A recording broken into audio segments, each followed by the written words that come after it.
nestled in the mountains of Oita Prefecture in Japan, lies the famous undulating Autopolis circuit. Built in the early 90s, this is a track made for the fastest cars and toughest competition. And that's exactly what the GT Asia Championship has. There's a huge field of cars, teams and drivers that comes to compete for rounds 3 and 4 of the 2014 championship. Add to that a strong contingent of Japanese wildcard entries. Autopolis was bracing itself for one of the biggest GT3 events of the year. It's exactly what Yoshitashi Sakurai, the man who designed the circuit and who led Honda's challenge for Formula One in the 60s, would have hoped for when racing began here in the early 90s. Let's take a look now at some of the names and faces that are making the headlines so far in the 2014 season. No question about it, the surprise packet, the Spirit of Race Ferrari 458, China's Anthony Liu, and Italian Davide Rizzo. Jackie Young comes back and into GTM for Tiger Racing. Clearwater's Craig Baird of New Zealand brings a huge pedigree of racing with him as he tries the series for the first time. Francis Chier returns to the series here in Japan. He competes with the Porsche in the GTM class. He'll be one of the front runners in this category. Northern Irishman Richard Lyons has been racing at the highest level in Japan in both single-seaters and Japan GTs. He too trying GT Asia for the first time with Aston Martin. Former Malaysian Formula One star Alex Young has raced everything from BMWs to Porsches, and now the Audi R8 LMS Ultra. They will be a factor. MB may be a new team to the series this year, but the number 9 Aston Martin Jack Zinn and Max Visa has already proven a potent combination. And young Dane Thomas Fordback in the 458 Ferrari is also new to the series. He's already one of the favourites in the GTM class. Former Porsche Carrera Cup star Taiwanese George Chow is now trying out the very popular 458 Ferrari. And from Portugal, but no stranger to racing sports cars in the region, making his debut also in GT Asia, Rui Agus joins the Spirit of Race Ferrari team. Just a few of the names and faces you'll see in GT Asia. Now, fastest out of the blocks in the first round of career, Spirit of Race number 37 Ferrari of Anthony Liu of China and Italy's Davide Rizzo. They'd hardly had time to get used to the car before the first round. Yeah, at the end it was the first time that we drive the car in Korea. First time with the Ferrari, first time with a real GT3 car compared to our last season.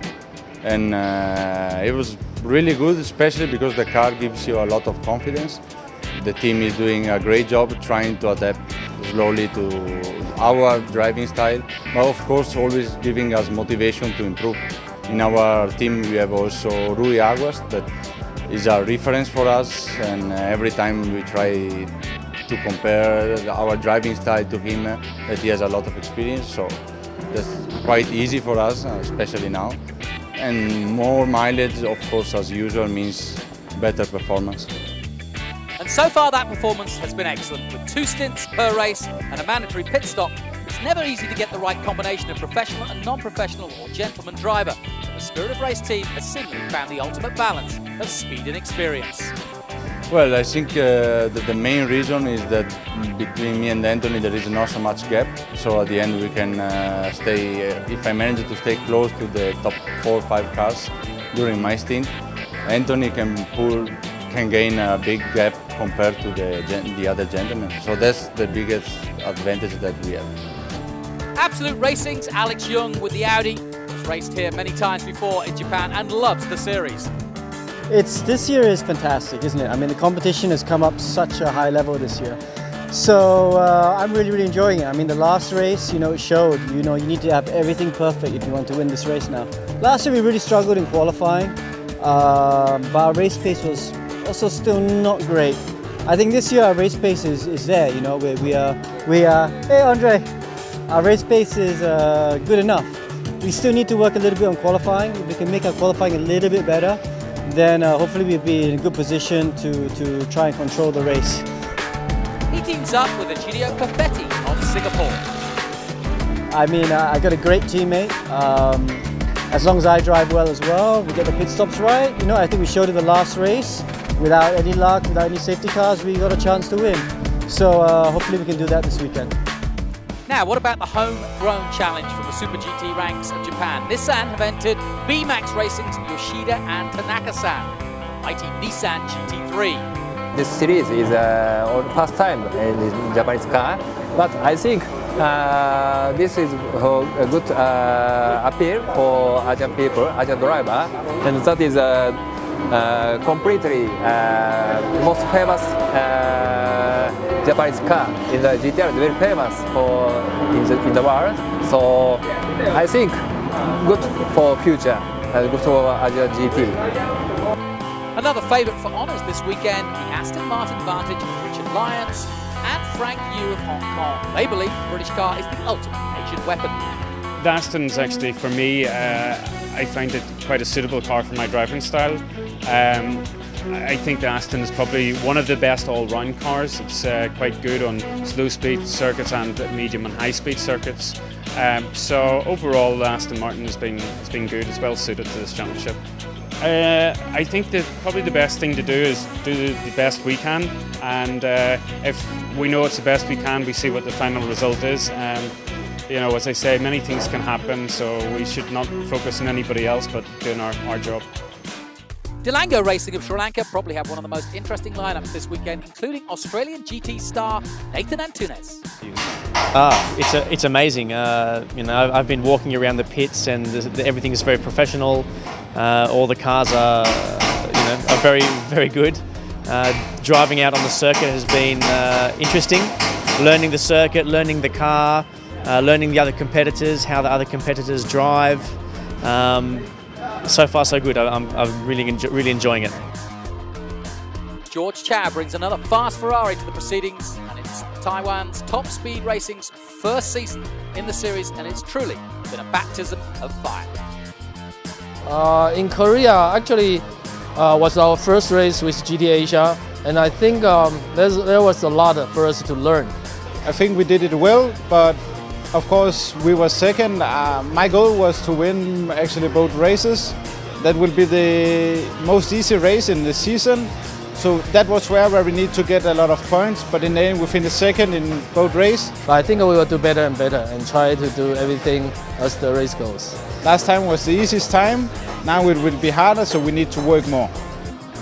Well, it looks like they're in for a lot of fun as there's a huge field gathered for rounds 3 and 4. Now, no stranger to the series and making his 2014 debut this weekend in GTM, Francis Chia. Well, I think we really should be trying to win. I mean, it's a GTM class, it's quite mixed, quite competitive, but I think we're quick enough as drivers. I think our cars are decent, so as long as the balance of performance is fair, I think we should have a shot at winning, and certainly that's my target. Now, another great story coming into the Japanese race weekend is the Delango Racing driver Takuma Aoki, the former MotoGP star of 2 wheels, now races in 4 wheels with Lamborghini. They've won their first international race in Korea. Now, of course, Takuma wants to do it again on home soil. So I never give up and push, get win. I want to get champion to GTM. Most important is one time, one race, good result. I will do push hard. As you see, all these handicapped, and then he's full of spirit, that's what I really like him. That's why I wanted to help him to race this year. So he's winning and he's doing good laps, and I want him to win the championship. It's good the whole world to know how someone can, even without his legs, with his hands itself. Because there are people who has the legs, hands, everything, but they're very negative, they don't want to do things. So they should see people like him, even without his legs, cannot move, but they have hope and they are hungry to win and things to do, it's dreams and hope. So I think I want him to win the championship. Well, he's well on his way because the man teamed up with him and they won in the GTM class in Korea. We'll take a short break. We'll be right back with more action from Autopolis after this.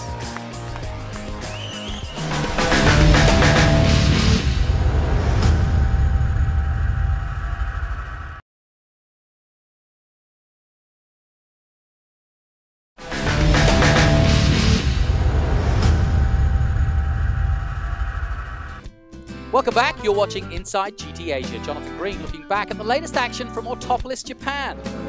Perfect conditions for practice and qualifying at this tricky, undulating, high elevation track. first opened its gates back in the early 90s. It's been on the GT Asia calendar for a while. Regulars from the championship love racing here. Oh yeah, I like this circuit. It's one of my favorite circuits in Japan. A bit tricky, very technical, but we are learning quite well. It's very enjoyable. I like the challenge. I like the elevation change, I like the corners, it's got some high-speed turns as well. Really fun, really enjoy it here. And this track a lot up and down. No, the last section is very, very difficult to really get a good balance and get it right. Definitely the last third, last half of the circuit. Very tricky. You know, just like you said before, patience. You need a lot of patience around here. There's some very fast sections, very technical sections, and I'm really enjoying it. I always enjoy tough circuits, and this one is a very tough circuit. On then to the racing, and round 3 qualifying. Again, perfect conditions for racing and qualifying. Still learning the circuit, some of them.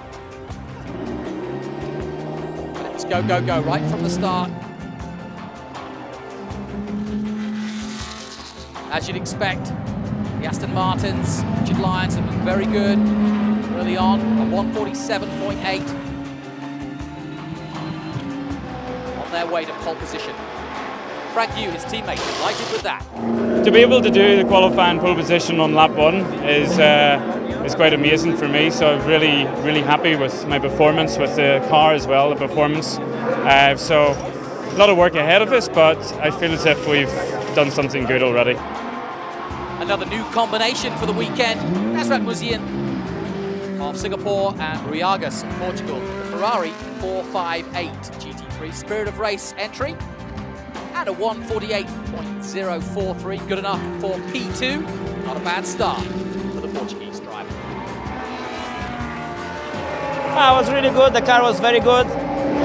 The tires were ready very first. Unfortunately, I did a small mistake on my qualifying lap. That cost me the pole position, but still very happy to finish on the front row. And the McLaren of Rob Bell for Clearwater Racing. Takes the 148.3, and that's good enough for P4. Ready to start winning, that's for sure. And the biggest thing was traffic, really, staying out of traffic. Also with Clearwater Racing from Japan, Kitasawa, 148.387, good enough for 5th overall. I forget to turn off the aircon when I go out the pit. So after I go out the pit, when I come into the pit, I saw that. We went a little bit on the wrong way on the setup. My fault, really, just much, and so too much understeer on the car. Well, it was a familiar story throughout. One that would be the same again for the 15-minute session for round 4 qualifying. Everybody's starting to get used to the track and the conditions, though, pushing harder with every session. Once again, Davide Rizzo and Anthony Liu are on fire again. The number 37 Ferrari. Anthony Liu, good job at getting thumbs up from his teammate. 148.626. They take P1 for round 4. Unfortunately, the first lap, there was yellow flags left, right, and center, so I ended up doing more laps than I would have preferred to save tires for the race. So. Conserving tyres was the order of the day, as was weaving through the traffic on circuit. Nathan Antunes, the young Australian, certainly finding that the case. He went to 2nd place overall with a 149.851. My goal was to try and save the tyres and just do one qualifying lap. Managed to do a good time, I think. A man on a mission, the number 32 Hiroshi Hamaguchi racing at home, but he too was struggling to find a clear track to get a time in. I just couldn't get the clear lap for my 3 lap of qualifying, so I am not happy about that. Former 2-time champion and laid-back Singaporean Mok Win Sun taking his car for Clearwater Racing to P4 overall with 151.319. But we'll just focus on our own race, and like I said in Korea, right, we try to get as many points as we can every single race, and a win may be out of reach this weekend, but certainly targeting a podium. So practice sessions and 2 qualifying sessions over for rounds 3 and 4. We'll take a short break, we'll find out what happened after this.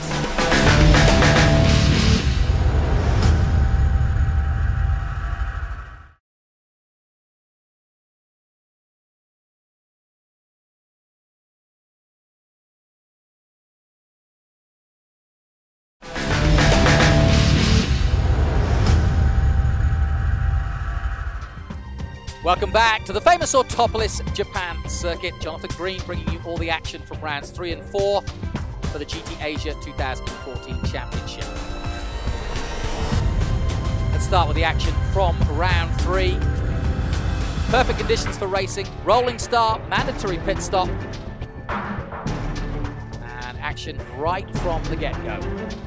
It was the professional drivers up first, and that didn't seem to matter.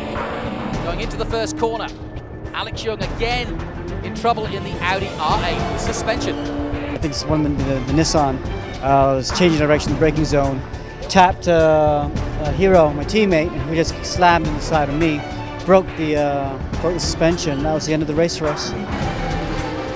More bad luck then for the Audi R8. Let's see if they can get it fixed for round 4. Meanwhile, at the front, New Zealand's Craig Baird with the early lead, a bit of a surprise lead for him.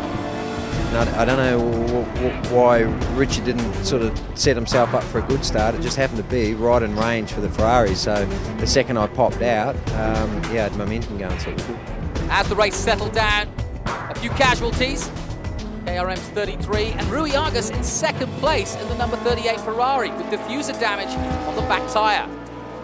Difficult to overtake, but because there's something wrong on our rear wheel and start losing too much oversteer. Luckily for Rui, he was able to continue, but unfortunately it wasn't the same for Richard Lyons in the Aston Martin. The car seemingly coming to a halt, stuck in gear. Richard frantically fighting with the car, reset it eventually, got it going again. The engine stopped.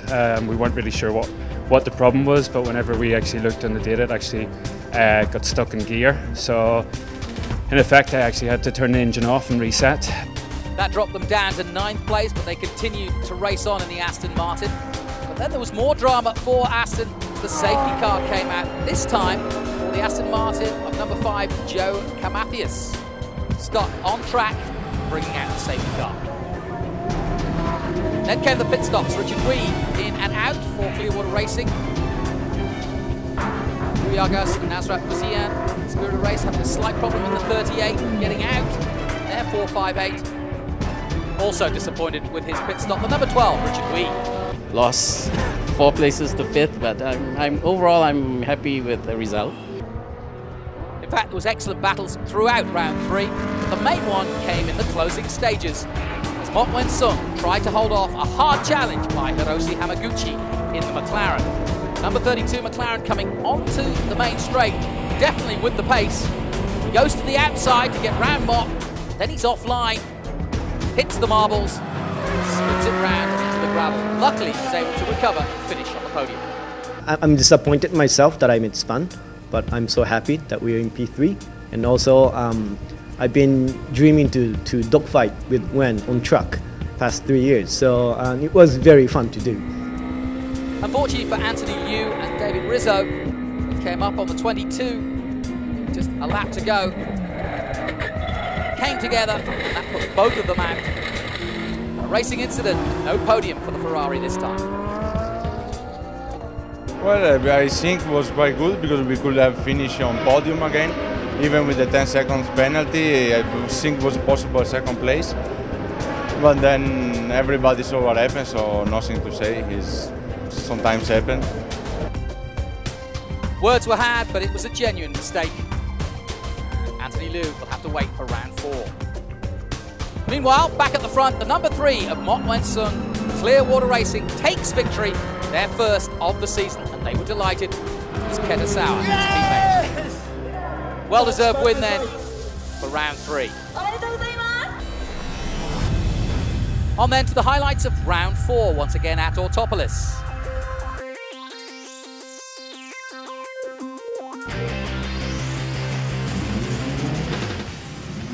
At the start of the race, Nathan Antunes on fire, literally. Saw a bit of smoke coming out and flag marshal's running towards my car with fire extinguishers, and next thing you know, I'm popping my head out the window and it's on fire, so I got out of the car pretty quickly. No front row start then for Antunes, and instead it was the Ferraris, the McLarens and the Aston Martins going head to head once more. Frank Yu on board with him, but out front was the number 32, then a spin for the number 13, the Nissan, the wildcard Super GT entry. out, as was the number 92. But how about this? Jeffrey Lee couldn't see a thing, or could he? He was still on the racing line. Hamaguchi, Anthony Liu and Kane Xiang then went at it. And look at this, side by side, the two of them. Anthony Liu really aggressive early on. Hamaguchi trying to hold on. Come on, Hiroshi, fight back. But I made a big mistake on last two turns, and he got me there. Also, this track you need to take some risks. Talking of risk, look at this. Takuma Aoki and Christian Thier. Thier going round the outside of turn 1 and making it stick. The GTM class. Onto the pit stops then, and the professionals were in the cars. Anthony Liu had done a great job getting Davide Rizzo into a position to go for victory. But then the main problem was traffic. The GTM cars, which were slower, were holding up the leaders as they tried to weave their way through. Max Weezer losing out here to Richard Lyons and to Rob Bell. Drama-packed round 4. And it was just who got the traffic in what place. And he got a break on one lap, and then he drove off like a train. And he had probably two or three tenths a lap on us. Closing stages, and Rizzo would try to hold on to the lead. Richard Lyons up the inside, followed by Rob Bell, the two Brits going into first and second place. The black flag showed for Richard Lyons after a pit stop incident. But the race continued. And then it was a battle for third and fourth place. The Aston Martin decided to stay out. That was the engineer's command. I mean, it says on the screen that it's I forgot what it's yeah. Confusion reigns then. Rizzo trying to hold on to third place, but then under pressure by fellow Italian Max Weezer. Ketasawa also trying to get in on the action in fifth place. And Weezer slipping through in the traffic. Rizzo losing out. And that was nicely done by the number 9 Aston Martin. A lot of traffic on the car. I overtook David, and then we are again. Yep. So taking the checkered flag was the Aston Martin of Richard Lyons and Clearwater Racing. In second place, Rob Bell in the number 32 McLaren, and in third, Max Weezer in the Aston Martin. Celebrations then, and a quick look at the championship after 4 rounds sees Rob Bell and Hamaguchi out on top with 64 points ahead of Rizzo and Liu with 50. Then on 45, Weezer and Jiangxin. Still a lot of racing to come. And Clearwater Racing out on top with the Ferrari and the McLaren 102. Spirit of Race in second with 73 ahead of Craft Bamboo. AMR with 69 points. MB Team also still in the running. Thomas Fordback leads the GTM series equal with George Chow with 62 points. Jackie Young has 54. And Aoki slips to 4th overall with 46 points. Well, Autopolis really was a superb race weekend for both rounds 3 and 4. Plenty of action and drama. And it seems that our GT Asia drivers are really getting to grips now, starting to hone their skills. As next, it's Fuji, again in Japan, and again, another iconic circuit for the 2014 season. Until then, from me, Jonathan Green, bye for now.